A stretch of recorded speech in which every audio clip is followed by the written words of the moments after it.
Welcome back to the Anatomy of a King. Let's talk, fellas, because there's a comment that I've probably said, you've probably said, we probably whispered it or joked about it, debated about it. We've even weaponized it. And sometimes we even deny because we don't want the smoke that comes with saying it out loud. Do black women treat other races of men better? But wait, I want to look at it from a different angle. Do black women treat other races of men better? Or do other races of men simply set a different standard? Now, if that question made you uncomfortable, good. That means you're still alive. That means you still care. That means you're still paying attention. Today, I'm not sugarcoating it, but I'm not pandering and I'm not blaming, and I'm definitely not bashing. I'm telling the truth. Remember, what you don't change, you choose. And this change can't afford excuses. Let's unpack that. It's the pattern we all see. Let's start with what every black man has seen at least once in his life.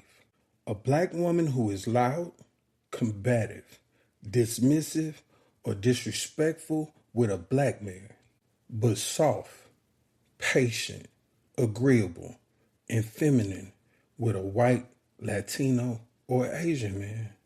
We've all seen it. Some of us have dated it. Some of us have watched it happen in real time and said nothing. And the easy answer, well, the lazy answer is they just like them more. But that's not the truth. Hell, that's not even close to the truth. Let's be honest.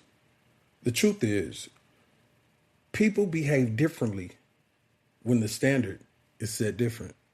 Behavior is not random. It's not accidental. Behavior is a response to the environment it's in. And when the environment changes, the behavior changes. See, this is about human nature and not race. This isn't about black women being better for other men. This is about human nature. People rise or fall to the expectations placed on them.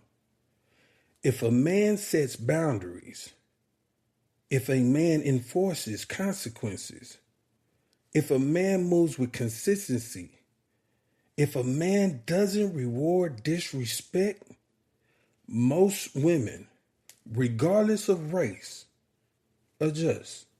Not because of race, but because of structure.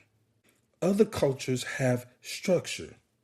We, black men, often have empathy instead. And empathy without boundaries becomes enablement. And enablement becomes resentment. We've been trying to love our way through dysfunction. We've been trying to understand our way through disrespect. We've been trying to be patient with patterns that require correction. And that's where the shift begins. We have to address history for a moment. Black men have been the most criminalized, the most emasculated, the most economically restricted, and the most socially punished group of men in America. So what do? We overcorrect.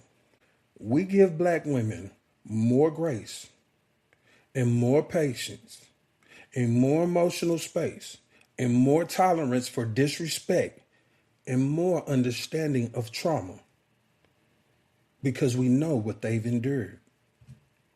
We know what they've survived. We know the weight they carry. But here's the problem. Grace without accountability becomes chaos, and chaos becomes resentment, and resentment becomes silence, and silence becomes distance, and distance becomes disconnection. We've been trying to heal her trauma while ignoring our own. We've been trying to be safe instead of being strong. We've been trying to avoid conflict instead of establishing order. And that's where the imbalance begins. Let's be real. They treat us what we negotiate. Other races of men don't negotiate respect. In many cultures, masculinity is not debated. Male leadership is not optional. Respect is not earned, it's assumed. Disrespect is not tolerated, it's corrected immediately. So when a black woman dates outside her race, she steps into a different cultural rule book. A rule book where tone matters, attitude has consequences, boundaries are enforced, femininity is expected, and disrespect is not entertained. She adjusts because the environment demands it, not because she loves them more, not because she respects them more, and not because she prefers them, but because the standard is different. Let's talk about what some black women say privately, or at least they try to keep it private. And it's not really on social media, which they put everything on social media, but it's in real conversations. White men don't play with me like that. Latino men don't tolerate my mouth. Asian men expect femininity. I can't talk to them the way I talk to y'all. I've heard it. It's been on the internet. You know I'm telling the truth. Here's the translation though. The standard is different. So my behavior is different. And this is not about preference. This is about structure. This is not about attraction. This is about expectation. No, this is not about race. This is about rules.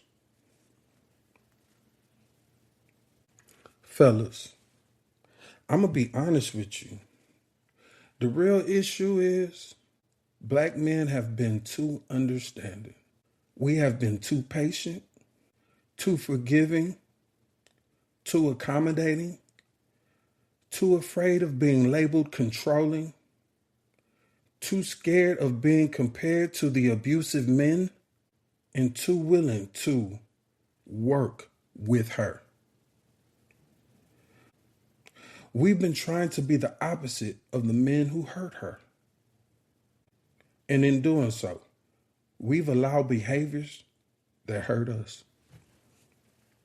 We've been trying to be the healer while she's been allowed to be the hurricane.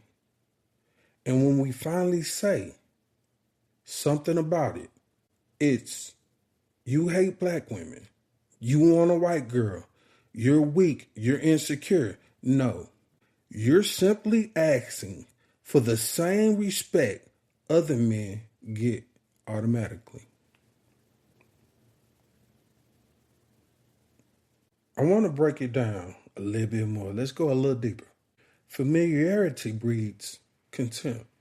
Black men and black women share cultural shorthand. That closeness can turn into a casual disrespect.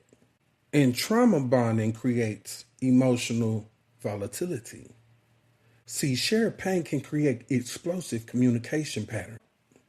And black men often fear abandonment, so we avoid confrontation. Black women often fear vulnerability, so they use aggression as protection. Other men don't share that history. So the relationship starts with structure, not trauma. This is not about superiority. This is about distance. Distance creates order. Order creates clarity. Clarity creates respect.